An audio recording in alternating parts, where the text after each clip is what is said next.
Well, hey everybody, it's Sandy and welcome back to my channel dedicated to helping you advocate for your own health one topic at a time. So today I just want to do this quick addendum to a video that I uploaded just recently regarding the discussion at the World Health Organization about whether the role of aerosol particles in the spread of COVID-19 is more significant than was previously thought.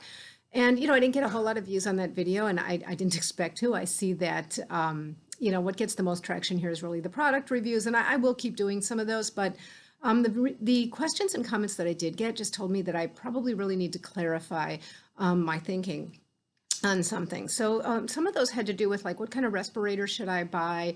What about this mask or that mask? And I am going to be doing more reviews. By the way, I did find that a lot of people asked about the Living Guard, and after I researched that a little bit, I decided that I will go ahead and try that. So I should be reviewing that pretty soon for you.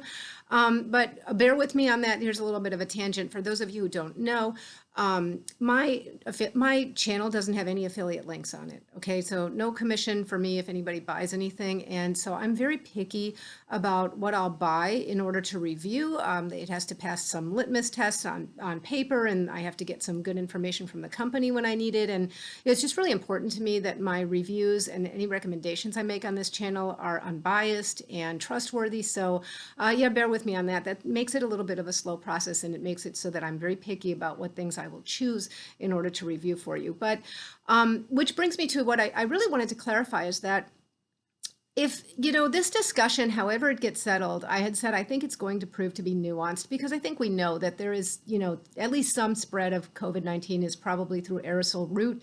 And I don't know that I believe that if it turns out that the World Health Organization comes out with a statement saying so, that I don't know that masks and respirators are really going to be the mitigation factors that are going to be, that's going to address, other than making it so that everybody wears masks. I know that in the United States, there's, a lot of controversy about masks. I'm not really sure why, because in other countries where COVID was arrested pretty quickly, there was just universal wearing of masks. And I think that the more people around you that are wearing masks, the less important any of these things are, including, all the different features of your mask or my mask. But if you live in the United States, this might be a concern for you. So that certainly informs. But, I think that as long as people are wearing masks, and as long as you're wearing a mask, I think that this really will speak to other larger mitigation efforts. So like if aerosols are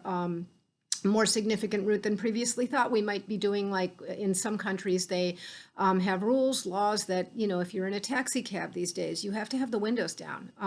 If you're on a bus, some kind of a closed environment with air conditioning, you've got to have windows open and proper ventilation and things like that. I'm no public health policy expert, but I really think that this is going to speak to larger mitigation efforts and just the universal wearing of masks. Okay, that's kind of a problem in the United States from what I see. Let me know what you think on that. So while I'm perfectly happy to be looking at some more masks, and I think it's reasonable to look at, they're not any one product is going to be right for every person in every situation. But if you ever want to know, if you don't already know my views on some of these masks that claim to filter very ambitiously in tiny, tiny particle sizes, I think those claims are inflated, and I explain why in other videos. So I'll just refer you back to my previous videos about filters and masks and things. But I just wanted to really clarify that point. And then the second thing I wanted to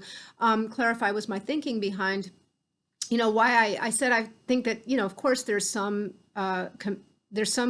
communicability by aerosol route, and I don't know that we're going to get any really big surprises, has to do with something called R naught. So that's it's a value that is used by epidemiologists to express how contagious a disease is. It's a capital R with a little zero, R naught. And so let's say, for example, this is all an oversimplification, because R naught, I believe, assumes that there's no immunity in a population, no vaccine, and I'm no epidemiologist, by the way, but R naught of the common cold is assigned as 3. So every person that gets it is going to infect about 3 other people. R naught of seasonal, not pandemic, but seasonal influenza is about 2.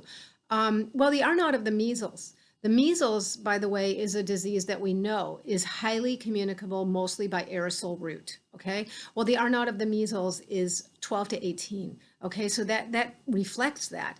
And the R naught of COVID, last I saw, because it's been revised a couple of times, but it's about 5.5, 5.7, I think to be exact, is the last I looked was a couple of days ago, but let's say 5.7. So yeah, it's certainly more contagious than something like a cold, but it's nowhere near the measles. So, there's other things at play here, but, that tells me that this is very nuanced.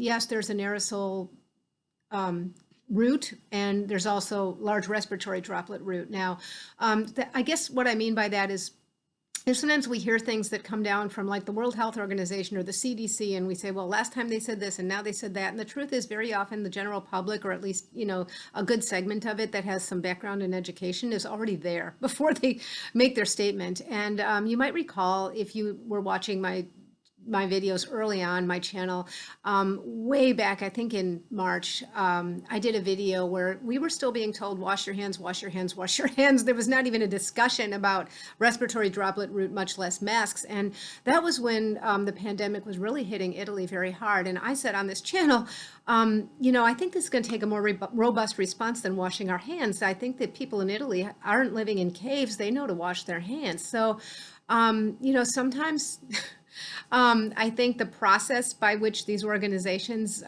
get to, where they make a statement is just very inefficient. But, I just wanted to clarify those couple of points. I wanted to explain the R naught value and how that kind of informed, what my thinking is on this. And I just wanted to explain that I think this is more nuanced than just getting masks with smaller and smaller filters. I don't think it's really practical for people to walk around with respirators on that are sealed. I don't even know if that would be safe for the general population.